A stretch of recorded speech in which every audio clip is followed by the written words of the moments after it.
The New York Giants disappoint in week 1 against the Denver Broncos. David Turner of Maverick Sports, former NFL scout, joins me to break it all down, coming up on today's Locked On Giants podcast. You are Locked On Giants, your daily New York Giants podcast, part of the Locked On Podcast Network, your team every day.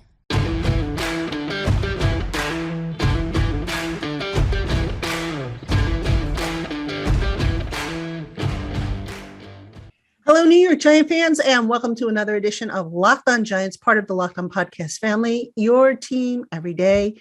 My name is Patricia Traina, and folks, we're going to start off the week with not a very good podcast. I mean, it's going to be a good podcast content-wise, but we've got to talk about the New York Giants week 1 loss, 27-13. Not a good way to start off a podcast week at all, but joining me to break this all down and try to make some sense of what we saw is good friend David Turner of Maverick Sports Consultant, also former NFL scout, worked with the Giants, the Raiders, the 49ers, worked in the CFL, worked all over the place, knows a little something about what to look for, personnel, groupings, all that stuff. And we are going to go through all of it. So David, first, let me thank you for joining me on the show. I'm really looking forward to what I hope is going to be our weekly breakdowns of this team, because there's going to be a lot to break down, it looks like. Yeah, and you know what? I'm hoping too. I luckily found a site where I can watch and stream all the New York Giants film and games out here in Arizona. So, I will be getting an opportunity to talk with you every day after a game. And, yesterday was a little bit of a eye-opener, I think, for both of us. Yes, it is. And we're going to get into all that stuff right now. David, normally I would start with the offense, but I got to start with the defense because I was surprised.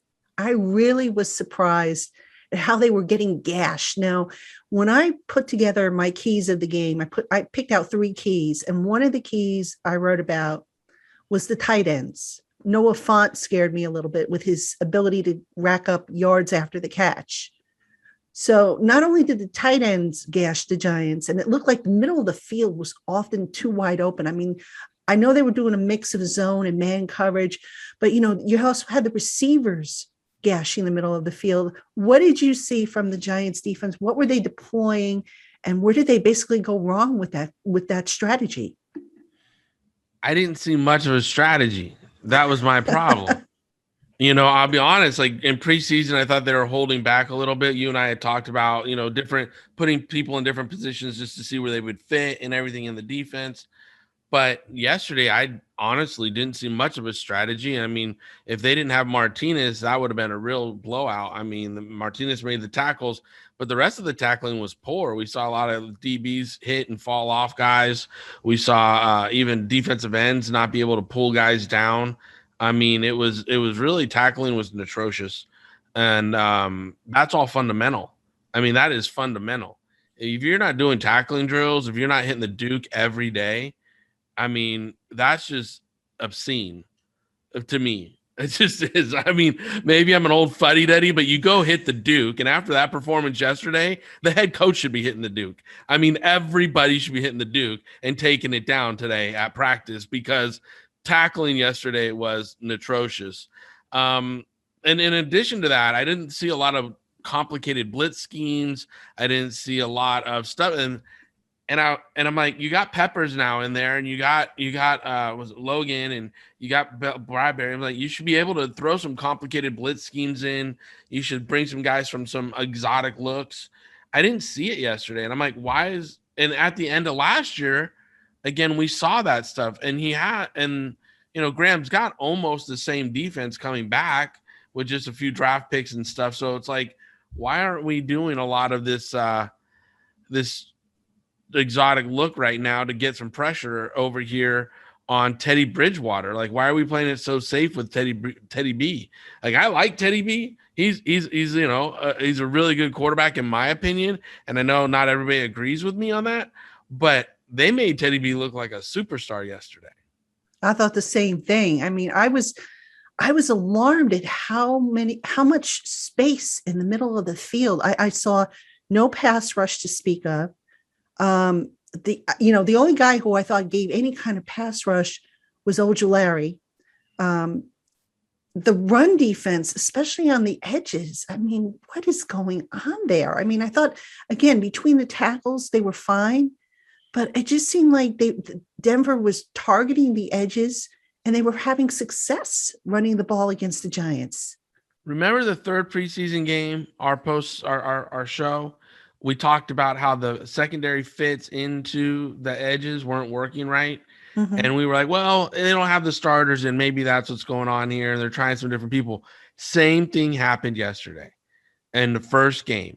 The safeties were not fitting the edges, and the outside linebackers looked like they were shooting, to disrupt and cause penetration. But when you do that, your safeties have to come in off your butt cheek and fill that back in, or that side edge, and set it and turn it back into help. The safeties were sitting back and getting plucked off by linemen and receivers and tight ends, downfield. They weren't attacking the line of scrimmage coming downhill with force. And if you're going to shoot your defensive ends inside just to cause penetration, cause the runner to make a decision quick, then the cleanup man has to be there to sweep it clean, or you see the results as what we saw yesterday, big gains, a lot of chunks, and guys going right after that edge. I'm not sure. Again, I'm not sure what the defensive front was doing. I'm not sure what the defensive backfield was doing yesterday. It wasn't a Graham defense to me. It wasn't the same Giants defense we saw in the last 6 games last year, where I thought they were coming together and they had a chance to be a top 10 defense. Okay. Now, after yesterday, and I picked them in some of my fantasy leagues and totally got trounced because I did. But, I was like, well, Denver's got a new thing going. Here we go. This will be fine.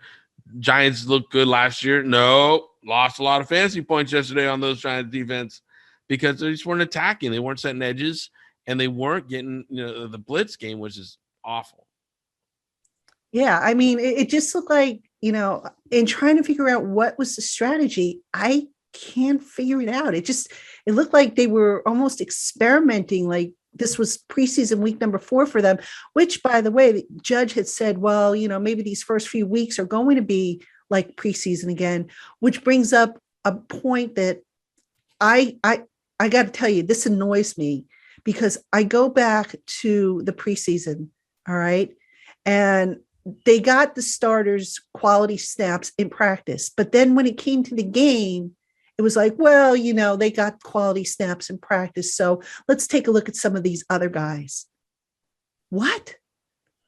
Since when does that happen? I mean, maybe I'm being, old school, or maybe I'm wrong here. You tell me, but isn't the whole point of practice is to get yourself ready for a game, to get yourself ready for possibly 80 plus plays on a Sunday? So why are you cutting guys back in preseason and saying, well, they got quality snaps in practice, so, we made the decision not to play them in the preseason? I don't understand that. Can you make sense of that for me?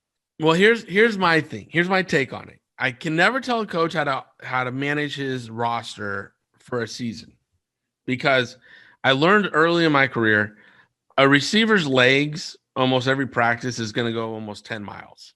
Whether it's warm-up reps and then team reps, any kind of special teams reps, receiver's legs are going to go almost 10 miles every day at practice, okay?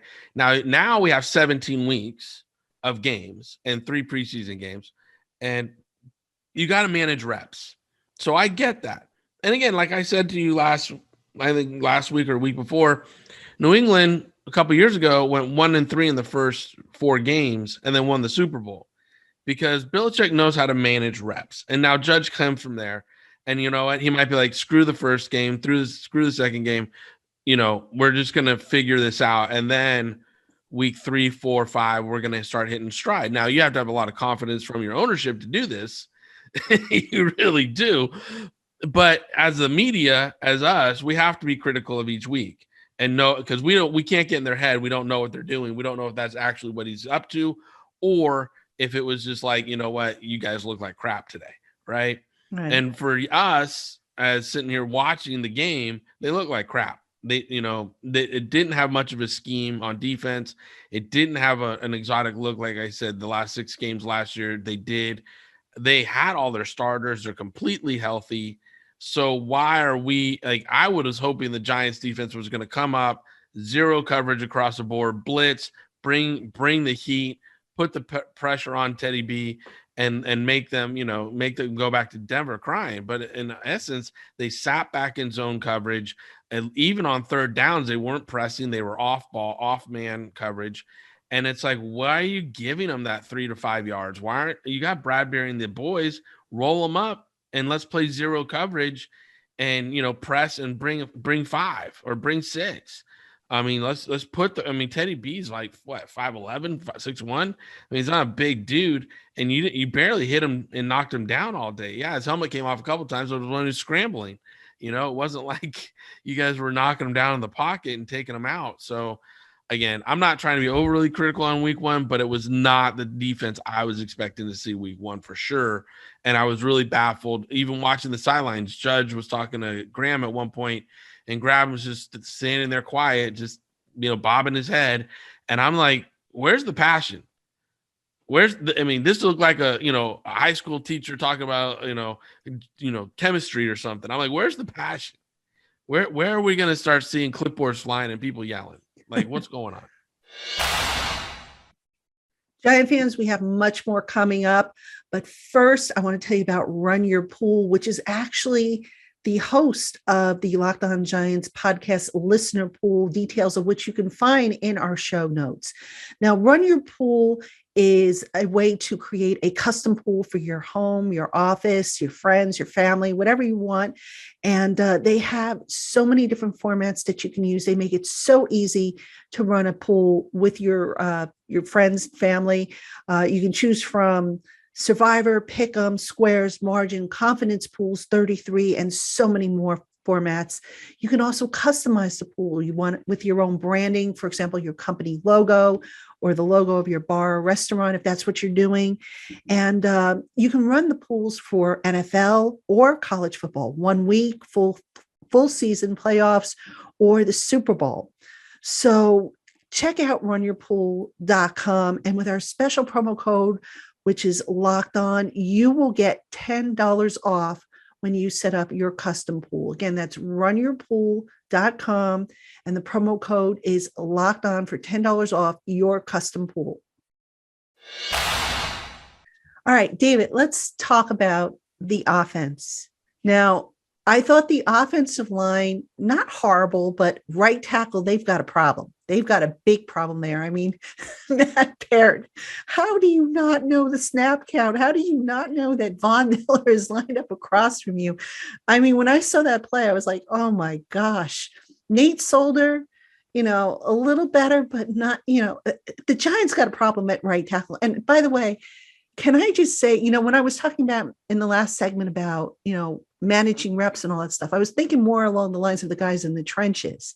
And I still feel, and again, tell me if I'm wrong here, it would have behooved the Giants to get that starting offensive line more snaps in the preseason. It's not like those guys have to run 10 miles like the receivers.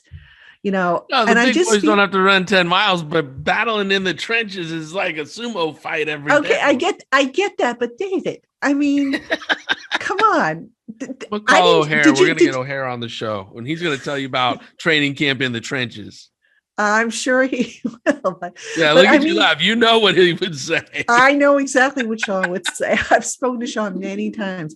But no, seriously, I mean, when I watch the offensive line, again, not horrible, but at what point do you stop with this rotation garbage? Because don't you want to develop some continuity? I mean, Judge said yesterday, and I'm going to paraphrase, he said, well, if you're dressed for the game, you're going to get in the game, you're going to have a role. And I'm sorry, there have been exceptions to that. I remember last year, Spencer Pulley couldn't get on the field where, even if he bought a pass onto the field. This year, if you want to make an argument for it, and I know it's a weak one, but Mike Glennon was dressed and he didn't get a role on the field. So don't tell me that every player who's dressed is going to get a role, because we've seen that is not the case. Now, that said, here's what I'm wondering. All right. So we know Shane Lemieux was dealing with a knee injury, even though he wasn't on the injury report. So Ben Bredesen got some snaps at left guard. Okay, cool. We knew that Solder and Parrott were going to rotate, which, by the way, I think is helping to undermine Parrott's confidence, but that's another topic. So why wasn't Billy Price rotating with Nick Gates? I checked the snap counts, and unless the snap counts are wrong, Billy Price did not get any snaps on offense. So I don't understand this quote unquote rotation, like, oh, let's get all these guys in so we see what they, what they bring to the table. Hi, there's film on Billy Price, there's film on Ben Bredesen. So there's got to be something more to this, wouldn't you say? It's regular season. I never experiment on regular season snaps and games. Like, it's not me. And that's what I was alluding to earlier. It's like, if you're doing this experiment week 1, week 2, even week 3, your ownership has to be on board with it. And then I'm not saying that to pass the buck or anything. It's just being honest. I mean, because you can miss the playoffs by 1 or 2 games. Right. And you were fiddling around week 1 and 2 of regular season trying to figure out when you had 3 preseason games. Now, I understand a couple of these offensive linemen just got to town, and you're like, well, we don't know how they'll fit with our guys, but this is live bullet time, baby. Like, you don't mess around with live bullets. You got to go get it. You got to win the game. And honestly, Denver was a winnable game. They have some other games on their schedule that are very hard, very tough games. Denver was not one of them. You didn't circle Denver and go, ooh, I'm scared. That's not it. This was one you need to come home, win in front of the home crowd. It's, September 12th. You need to bring a victory home. All right. Because come December, those victories are going to be harder to win.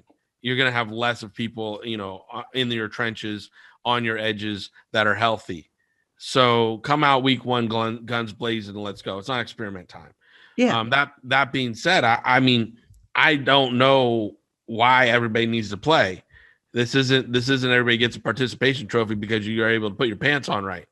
Okay. It's like, are you going to help us win the game? Then go play your play. Okay, great. That was your role. Awesome. We saw rotating quarterbacks from the Bears, from the Niners. Everybody had their play. Everybody, did their thing. Cool. Like, go do it. I get it. But at right tackle, no, I don't get it. I'm sorry. And Pear, I don't like him. I haven't liked him. I've said get rid of him for months, because I don't think you have an answer. Even go back to our draft shows that you and I did. I said they need to draft a right tackle because I don't like their solution there, right? And yesterday you saw Nate Soldiers was worried about the speed rush. Vaughn knew it. He pushed him right in the chest, got right to Daniel Jones. He turned that speed to power move right into Nate. Nate did a decent job, but again, he's not a solid right tackle that you're going to hang your hat on and live with in this point of his career. And Parrott's not a guy that I could trust at all protecting that right side. So for me, yeah, the interior of the offensive line looked okay. They didn't look great, but Denver's interior rush isn't great either.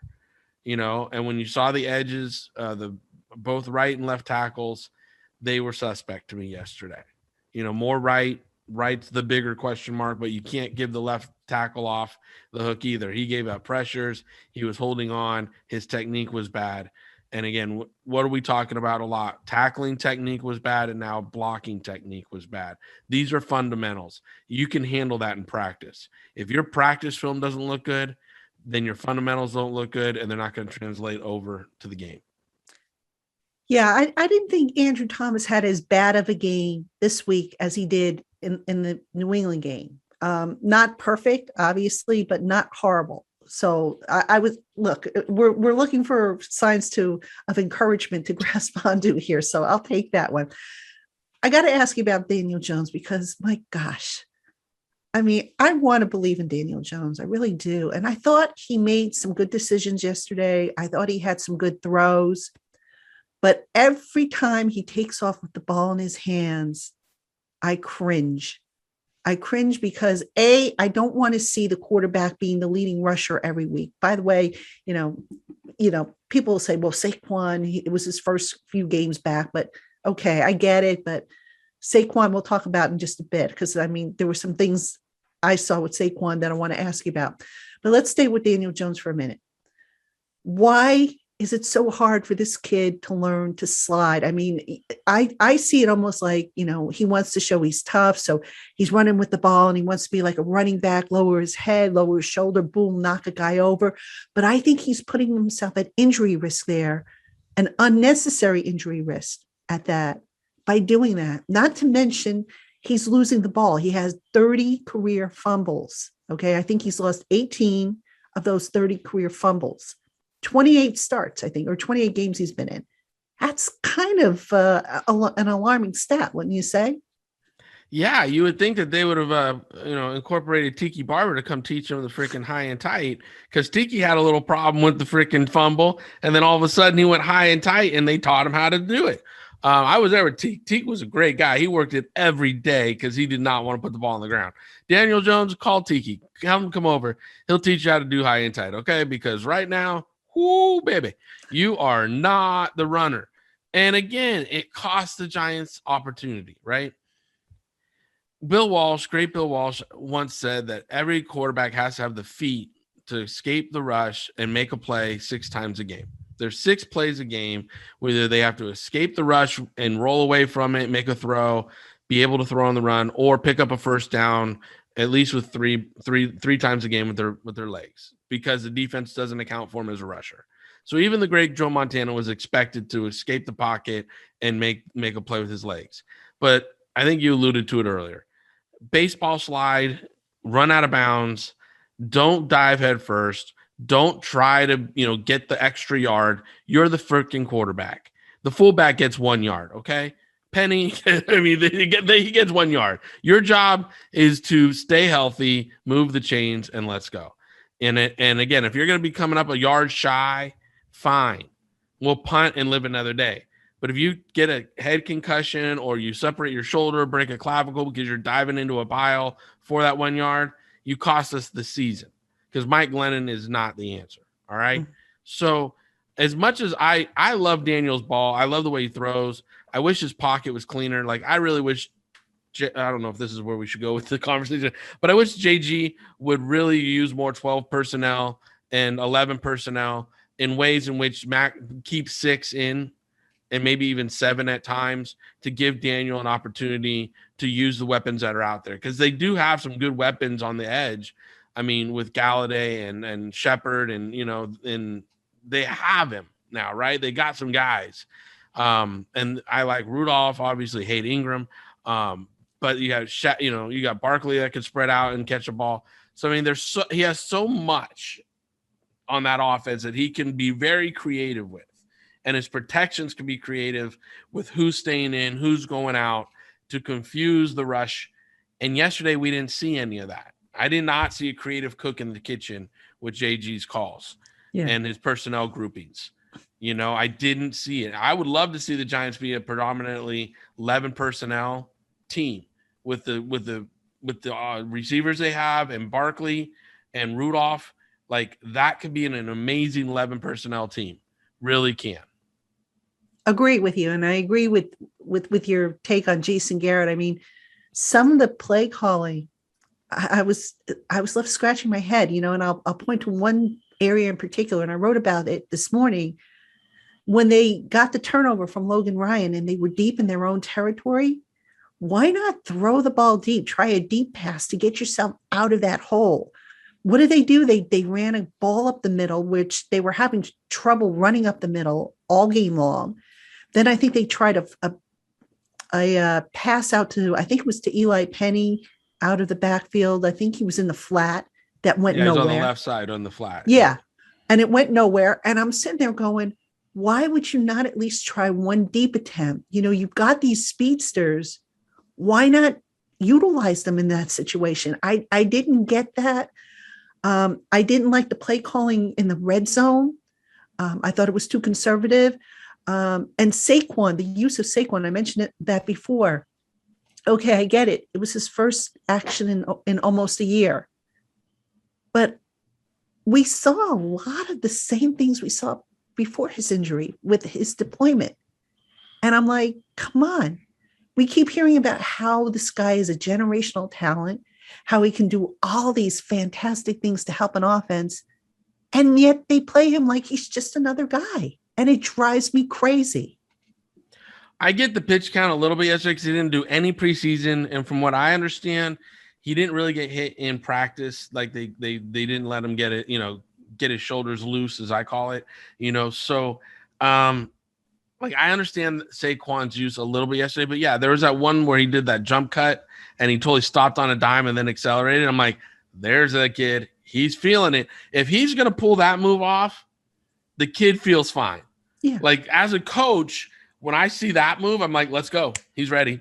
Like, let's go. Before that, I would have been nervous. I definitely would have. I would have been like, I don't want to do this. And then as soon as I saw that cut, I've been like, keep him in. Here we go. Play call, play call, play call. Bring him out. 3 plays later, back in. Play call, play call, play. You know what I mean? Like, let's go. Let's use this bell cow and get him 12, 15, 20 touches yesterday and see how he would have done. No, I wouldn't have had him in 45 or 55 plays. That wouldn't have been the case, but I would have had him touch the ball after that one play. I swear to God, the bell would have went off in my head. He would have touched the ball at least 15 times yesterday just to see what he had and let's go. Because again, it is a 17-week season, so there are times you're going to have to watch that pitch count. And yesterday, his first taste of it, okay, get it. But Denver was a winnable game. You can't just mail in wins in the regular season. You got to take the winnable game and take control of it and go win it. That's my point, though. I mean, I had no problem with the pitch count. I get the pitch count, but it was how they were using him on the pitches he was getting. And like you said, you saw that jump cut and you thought, okay, he is back. And it just seemed like they were almost tentative in their usage of him. And I was like, I didn't get it. I was like, okay, I didn't expect him. Matter of fact, I had predicted he would get about 30 touches or not 30 touches, 30 snaps in the game. And he came up, I think, with 29, I think was the official tally. But I just felt like, we didn't see enough of him out wide. We didn't see enough of him doing the things that he's so good at doing. Now, maybe that's coming. I don't know. But I was like, to me, he was a non-factor. Not that you were expecting him to carry the load, but I thought he would be a little bit more involved and a little bit more diversified in terms of how he was deployed in the offense. And I just didn't care for the whole shebang, if you will. I thought Jason Garrett kind of picked up where he left off last year with the lack of creativity. Now, you mentioned the use of 12 personnel. Granted, they were down a tight end, okay? And Kyle Rudolph, remembers, also coming off the foot surgery and has only been off PUP for 3-4 weeks now. So I kind of get maybe that, but I also thought Kyle Rudolph was, when he was in there, he was a bit of a non-factor as well. Caden Smith, I thought, was pretty good. And then, of course, Evan, who the heck knows what's going to happen with Evan, if he's going to be back and in what shape or form. But their tight end group right now, based on this one game, I don't know if that's the strength of the offense right now. I think you're right. I think the strength is going to be the receiver group. And we'll see how they compensate or blend the two together. Well, you saw at the end of the game, Galladay made some great catches. And I think that was his statement, like, throw me the damn ball. That was his TO moment. Like, it was like, the one where he completely extended his, 6'4", 6'5" frame and caught the one ball on his fingertips, on the slant across on the left side, coming across late in the game. Amazing catch. I mean, Daniel put some pepper on it. He was high and away because his footwork's terrible. And I shouldn't say terrible, but it was off on that throw. And Galladay had to go up and get it and pluck it out of the air. And it was an amazing catch. And I really do think that was like, hey, keep feeding me. Let's go. Sterling Shepard is there. Like, why aren't you throwing some crossing routes to him and letting him get the ball in his hands and do some stuff with it? I just didn't see the creativity. And again, if your tight ends are hurting, go to 11 personnel. You can rotate one tight end in and out of that 11 personnel. Keep some in the block, keep them out, make them go out in the route sometime, use the backs. Again, protection isn't easy, but if you're all on the same page and you've been working it all training camp, you can get creative with some of your looks and keep the rush guessing, But it's good it's to me 11 personnel for the Giants should be their baseline. Hey, Giant fans, we have much more coming up on today's show. But first, tell me, does this sound familiar? You've got one device that lets you catch the game live, another that lets you stream your favorite shows. You're watching sports highlights on your phone, and you've got your neighbor's best friend login for the good stuff. Well, I want to tell you about a simple way to get all that entertainment you love without the hassle, and a great way to finally get your TV together. It's called DirecTV Stream, and it brings you your live TV and on-demand favorites together like never before, so that you can watch all your favorite sports, movies, and shows in one place. That means no more juggling remotes and no need to buy another device ever again. And the best part is there's no annual contract. So get rid of the clutter and the confusion and get your TV together with DirecTV Stream. You can learn more at directtv.com. That's again, directtv.com. Compatible device required, and content varies according to package. Giant fans, we have much more coming up on today's Locked On Giants podcast. But first, Built Bar is a healthy, low-carb, low-sugar, and high-protein treat that will satisfy your sweet tooth. Choose from 9 amazing flavors, plus the occasional limited-time offering available in nut and nut-free varieties. Visit BuiltBar.com and get 15% off your first order with the promo code LOCKED15. That's LOCKED15 at BuiltBar.com for 15% off your first order. All right, David, in this last segment, let's kind of back out a little bit and talk about big picture here. Joe Judge and the coaching staff, we've talked a little bit about the job Garrett did. We talked a little bit about Patrick Graham and the job he did. I did not like Joe Judge, taking that penalty, the loss of the timeout. I thought that was kind of that was a head scratcher. He mentioned that he knew the rule. And this, just for reference, folks, this is when the tight end, Albert, and I'm not even going to attempt the last name because I don't have the pronunciation in front of me, but when he scored, I think it was in the third quarter, the touchdown, all scoring plays are automatically reviewed. And Judge was, I guess, trying to get the attention of the officials because he saw something on the Jumbotron and he wanted an explanation, and they were basically ignoring him. And, he decided, I guess, to throw the flag to get the attention, at the same time costing his team a timeout. Now, it didn't come back to haunt him, thank goodness, but it could have. And I got to tell you, I was shocked that he would resort to something like that, because for the most part, this guy is not stupid. He doesn't do stupid stuff. But that one, coach, take a lap. I'm sorry, you cost your team a timeout. And, regardless of why you did it, take a lap. That you knew the rule. You knew you were doing something wrong. I mean, come on. Well, again, I've seen a coach throw a flag before and honestly call the official over, and it's gamesmanship. He'll say, I'm challenging something he knows completely isn't challengeable. And they go, that's not challengeable, coach. Pick the flag up. You can't do that. Well, since I have you here, why didn't you look at this? And then he would go to his real point, and then it wouldn't cost the team the flag because he's picking the flag up. But since you're over here and I finally got your attention, I'm going to tell you what I really want.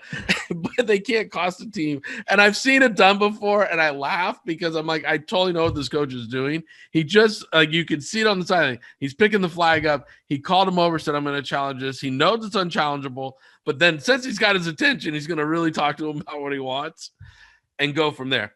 I don't understand, honestly, the replay rules really well, because to me, what's replayable and what's not, I don't get it. Like, I think I like the CFL rules where anything's replayable, but you still only get 3. You know what I mean? So it's like, if you think someone got pass interference down the field that didn't get called, you can replay it and they'll call it.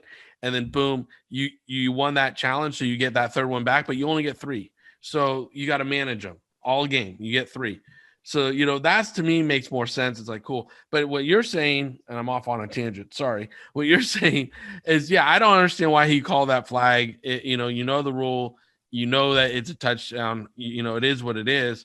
Usually you have a replay coach who's like in the booth getting a better view. You're on the sideline looking at the Jumbotron, but there's somebody usually up in the booth that can replay it, look at it really quick. And they say, yeah, coach, you got to call the flag, use the flag, because this is something we got to review. And in that situation, if your coach was calling down to you saying review, you need to get a replay coach. You need to get a better one. I'm available. Let me know. I'll fly in for games. But I just like that, because that was not a good use of replay. That was not a good use of the flag. And as far as Coach Judge goes, I didn't see the passion in,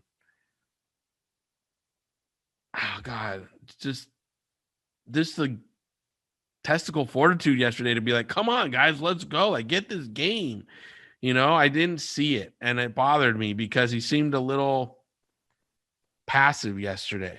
And that's not something I'm used to Joe Judge. I'm used to Joe Judge competing on every snap, ready to go, has his team ready to go. And again, last year they had 6 games decided by 3 points or less, and yesterday's game, they could have been further into it. And that game could have been a victory or, more competitive than what it was. And we just didn't see that. That wasn't a team that we ended last season seeing. That was a team that we started last season seeing. And that was awful to see, because you don't want to go backwards ever. You want to always go forwards. Now, speaking of going forward, David, they have a short work week. They've got Washington down at Washington, Thursday night football, which they just don't do well in prime time. I don't know why. How do they bounce back from this? I mean, it's not like they can have a full week's worth of practice. And technically, coaches will say, well, Thursday night, so today's kind of like a Thursday practice day. So you've lost your Monday correction day, you've lost your Tuesday day off, and now you've got, you lost your Wednesday install. So now you're starting the work week almost like it's a Thursday for you in terms of your practice schedule. How do they bounce back from this? There's just, to me, it doesn't sound like there's going to be enough time to do corrections on this. I'll be honest, if after watching that game yesterday, if I'm in that coaching staff, today is all day corrections. I don't care about Washington, because fundamentals were so bad that we need to do corrections. If we don't do corrections today and we don't spend time on corrections today, then don't hope tomorrow is going to be anything different. Now, again, if it was missed assignments and some other stuff, like you could go over quick, cool. But today, like I said, everybody would be hitting the Duke. There would be a tempo at practice today. It would be like, we did not play hard enough yesterday to be tired today. So let's go, and put that mindset into the players and the fear of freaking God into them. Like, if you don't play hard, the next day is going to be tough at practice. Like, if you're not going to show me on Sunday that you're going to earn your paycheck, then you'll earn it Monday when we come in. How about that, boys? You want to earn it? Go earn it on Sunday. Otherwise, you're going to earn it Monday. So it's up to you, your choice, your decision. Leave it on the field Sunday, or you're going to leave it on the field Monday. It's up to you. But that's me. I'm old school. I'm tough nails. I'm getting after it no matter what. You're going to get to work one way or another. I'm going to get the work out of you, right? So it's up to, let's see what Judge does. Now, Washington suffered a major injury in Fitzpatrick yesterday. So I don't know if his hip's going to be better and what he's going to be. It's going to be a tough week for them. You got to imagine they're going to face Heineke. And again, you got to understand, there's a grudge match. This is grudge match week. Okay. You got, Ron and Dave going up against each other. You got Marty Herney now there in Washington. This is not and it's the Redskins versus the Giants. There's a lot of grudge match in this. The Redskins won the division on 8-8 last year. So it's like you can go in and knock them off and get a divisional win. There's a lot riding on this Thursday night early season game. And the Giants are pretty healthy. They came out of the game healthy in my estimation. When you play a football game, they came out pretty damn healthy. So you're rolling in where your opponent's limping in with just, a backup quarterback, and you can go in and set the tone, and they're coming off a loss. They hosted the Chargers yesterday, so they don't have to travel, but you hosted too. You're just taking a train ride down to Washington on a Thursday night. This isn't a huge travel. It's not like you have to fly to LA or Seattle for this Thursday night game. So again, it's lined up where you can roll in there and win the game. But I really think some tone needs to be set at practice today. and the rest of this week. You can't make this an easy week on these guys. You can't give them a typical cupcake schedule practice wise, because you got to break your foot off in order to get some better play out of your players. You just made me want to run through a brick wall. That hurt my game. I love it. I love it. David, this was great. Really appreciate the time as always. This is going to be a fun season for us because I always enjoy talking ball with you. So I'm so glad that you're able to do this with me. I'm hoping we'll talk again on Friday after the Thursday night game. So thank you. As always, Giant fans, thank you for tuning in. Just real quick, Giant fans, we've got Twitter Tuesday. Actually, it's Mailbag Tuesday. Will be tomorrow's show. Wednesday, I have Brian Baldinger as our special guest. Thursday will be the crossover show, and then David will be back with me on Friday, and we'll break down the Giants-Washington game. Hopefully, we'll have some better stuff to talk about for that game. So make sure you keep it here on the Locked On Giants podcast. For David Turner, I am Patricia Traina. We will talk to you again soon, Giant fans.